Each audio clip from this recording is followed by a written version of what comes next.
আসসালামু আলাইকুম।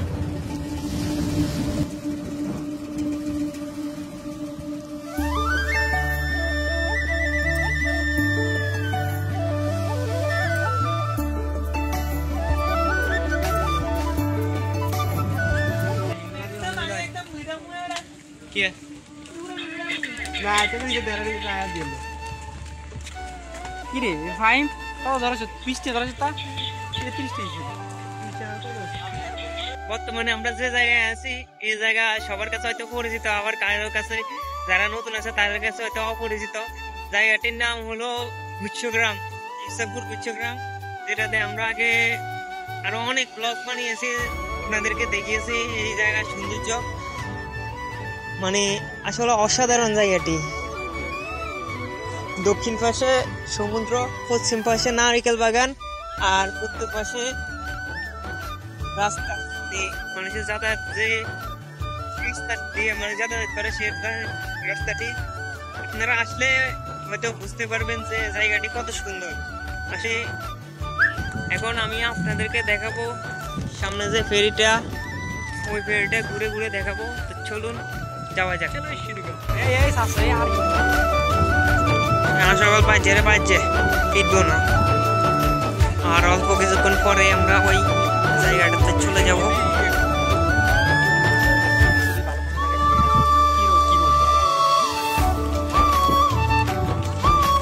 মাঝে তো বইতাম মনে থাক।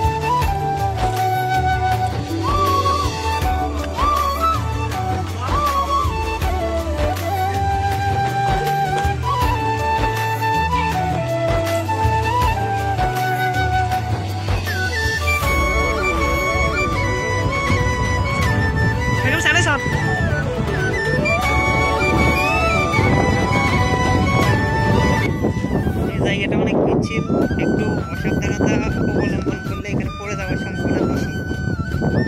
ভাই নামো নামো নামো, রাস্তা খুঁজে পাচ্ছি না। এ নামো নামো, আসো আসো।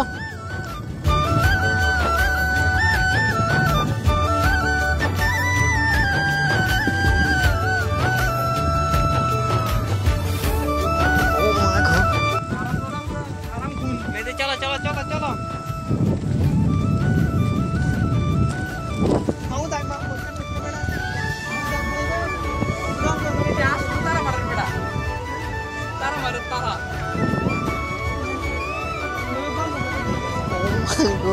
সাকিব অনেক বড় একটা রিস্ক নিয়েছে। যাইরো হই বিশাস আরো যা নাম আর নাম তুই নাম আছে, তুই রিস্ক নিছ তা খা আসা খা আসা খা।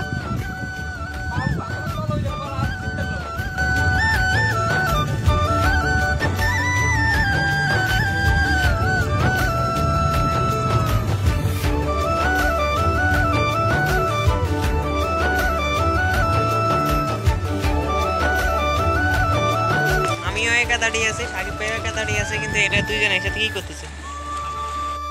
আপনাদের কাছে একটা প্রশ্ন রইল, এই পাথরগুলো এখানে কেন দিছে?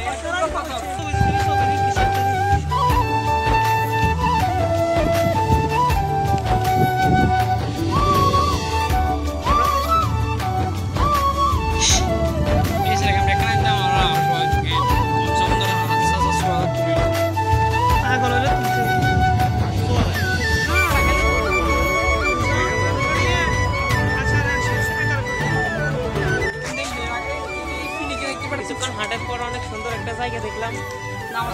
আমরা শেষ করে এই মুহূর্তে অন্ধকারের কারণে দেখা যাচ্ছে না, আগের জায়গাটি অনেক সুন্দর।